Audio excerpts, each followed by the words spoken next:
Okay, welcome to another episode of Immersive Minds with me, Tan. I'm now joined by Mr. Adrian Pocobelli, joining me from Germany. Where are you right now, Adrian? I am in cloudy Berlin here. It is the 6 months a year where Berlin turns into winter here. So I'm in Berlin. All right, guten Tag and willkommen. Dankeschön. Dankeschön.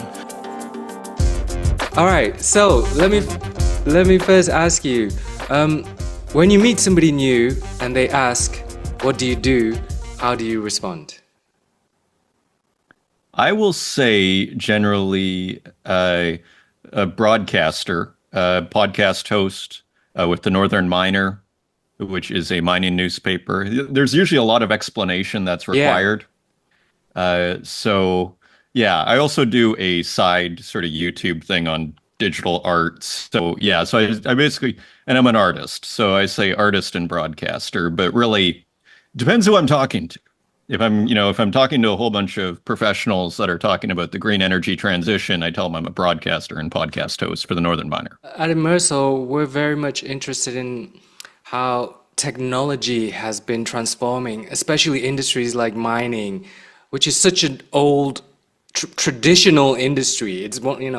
So I would love to hear from your point of view. Like, have you seen technology make an impact in mining? What kind of changes have you seen during your time hosting the podcast? It is interesting. I mean, I guess the first thing I would say is mining is famously conservative, you might say, for being slow to adopt. That being said, or slow to adopt new technologies, but Yeah. that being said, I sometimes think this gets overstated because Mm. really, when you just say see the photos that they have on their website in the media section, literally for newspapers or whomever to, help them out with their stories, really, it does seem like it is, and I'm, I just through people I've talked to, but it does seem like it's becoming quite a sophisticated operation. There seems to be a move towards automation. I mean, your classic, image that you see today to, illustrate the point that you didn't see maybe 10 or 15 years ago, or at least weren't on file at the Northern Miner, is the, 25-year-old in front of like five computer screens or a wall of, screens, doing their mining job, whatever they're doing there. So it just has a reputation for being conservative. You think it's changing now?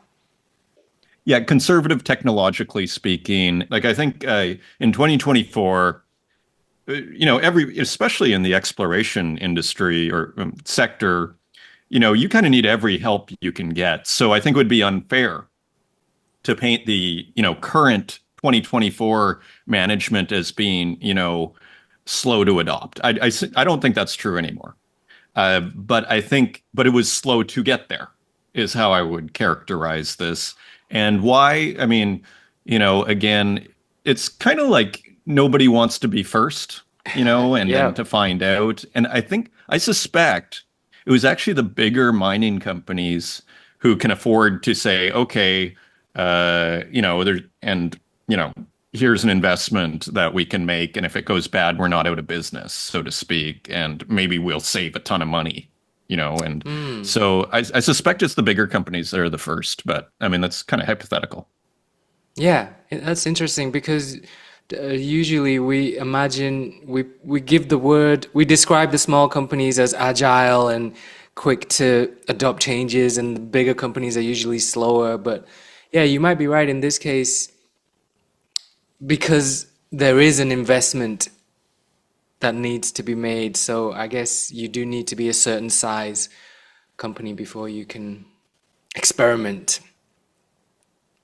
Yeah, and just adding on to your point a little bit, it's sort of like it's kind of famously in the industry, there hasn't been enough money for exploration companies because the stocks have not performed. Therefore, investment doesn't come in, and therefore they can't issue more shares at a higher price. So they have to issue at a lower price, and then it becomes this kind of negative feedback loop where there just isn't the liquidity, so to speak.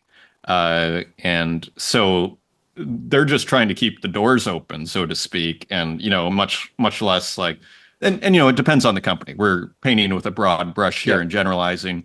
There are still exploration companies, uranium exploration companies where they're creating their own technology practically, and saying, hey, we have a special new kind of drone sensor thing and we're patenting this, so it's a mixed bag, but to generalize, yeah, I'd say Yeah. that's accurate. You mentioned autonomy as one of the revolutions happening in mining.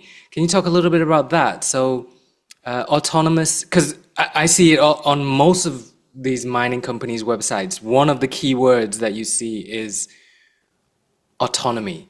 So, what have you noticed? Like, why is it so important for them right now?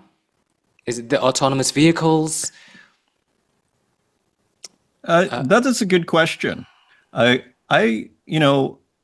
a good question. I'm not sure. Like, I mean, because automation, it's almost like to a certain degree, you could argue like that overlaps with robots a lot, right? Like, are these separate things, right? But I wonder if it's really, put it this way, it's safer, sending a robot in. In a sense, you could extrapolate what you see in the larger workforce, and it's like there is a sense of, hey, if we don't need a human to do this, like there is a move towards what you might loosely call automation. I mean, is that like the equivalent of a McDonald's menu? Like where now is that automation? Kind of, like all of a sudden it's automatic, so I guess it depends how you define it, right? Yeah, and I like that one of the keywords you said, I think, is safety, because this is an industry, unlike in the fast food restaurants, the safety is important, right? And it always has been. Mining notoriously is one of the industries that's always, I think, has been wanting to improve its safety. So I think technology is going a long way to. If humans don't have to go underground, I think we would rather not go underground.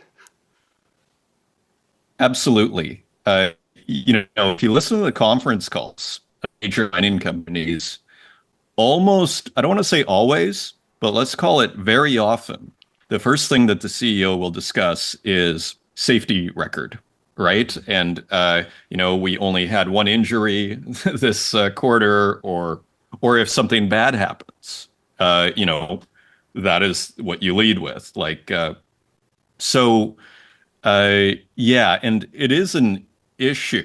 Like, it is a dangerous business. Like, you might say, to your point, like there is you might think maybe not surprising, but a significant amount of casualties, Absolutely. right? Like it's human error, so to speak, right? I mean, there's so much human error. And, unfortunately, like some mine sites, like you see it in the oil patch or in different oil projects too. I mean, unfortunately, if these places are in remote areas, there's a lot of drinking that goes on, and then these people show up to work the next day, and so to your point, like if you forget about the economics of it for the individuals involved, it makes no sense at all to have humans in there from a safety point of view. If they're not required, like, and you take a coal mine, if that's if you can turn that into automation from a theoretic point of view, why would anybody should be in a coal mine, breathing in, what are they doing to their lungs, and just like how healthy can this be, right? So there's kind of like every reason in the world other than the economic for these people and creating jobs in some sort of, especially in undeveloped areas or lesser developed areas where there's just not that much opportunity. Uh, so yeah, so it's just a tricky issue. I'd like to talk to you a little bit about the wider world of AI in general. This is the biggest question, that most common question. It's going to take away jobs. But what do you think? Is it a good, is it necessarily a bad thing that AI is taking away jobs? People don't need to go down into the mines anymore. They'll find something else to do, something better, something that we want to do. So I do you completely have agree a, with you. yeah, do you have a philosophy on AI improving our lives. Yeah, I completely agree with you. Like this whole idea that somehow this is going to be a bad thing if all jobs disappear.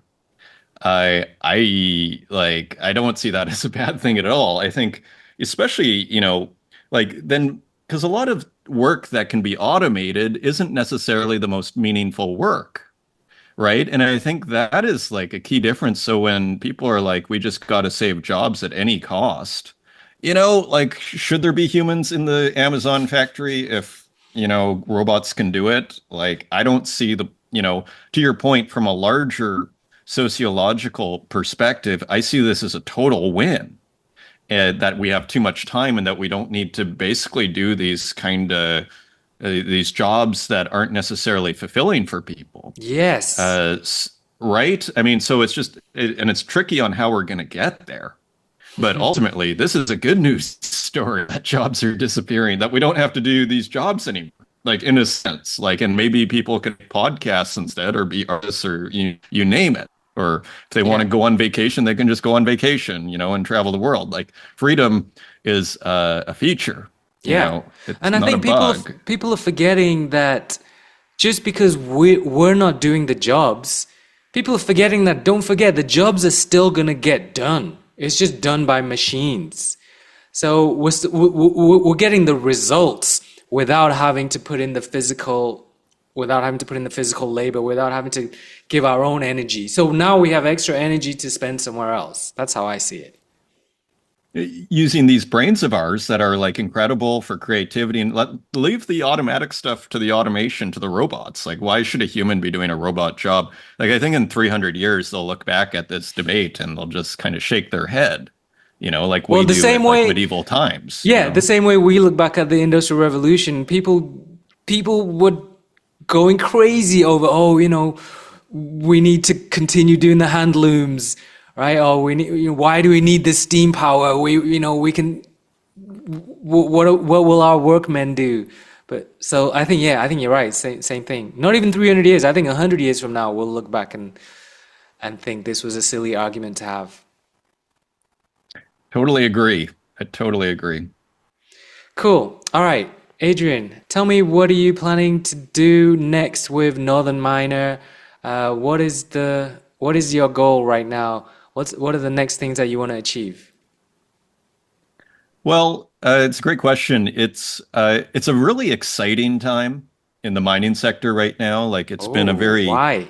very, very unglamorous place to be for, when I started in 2012 to really up to COVID, up to let's say 2021. It was kind of people kind of, you almost had to explain yourself if you went to a cocktail party on why you were in mining and how almost how dare you be in mining. Do like, to exaggerate a little bit, but only a little bit. And now it's absolutely fascinating to be in it. And it's sort of like you have all the, you know, leaders in the world, not just the free world, but around the world, whether it is the US, the EU, and China, and on, where, mining is really at the heart of the discussion. Where are we going to get these critical minerals as we kind of refigure out this massive secular shift to, bifurcate the global supply chains? So now mining is geopolitics. Mining is the supply chain, the underlying infrastructure for your economy and prosperity and future prosperity. So it's kind of went from zero to hero from a narrative point of view. I think it's still on the upswing because this isn't like what I'm saying isn't necessarily recognized by the general public yet, but increasingly every day it is. Green energy transition. If you want that to happen, you need metal. And it's slowly dawning on the public that this is, it's kind of like the nuclear discussion. It was nuclear waste was the first thing you thought of when you heard nuclear power. And now you think clean energy, right? You think electricity, you think France, so you think saving on, carbon emissions.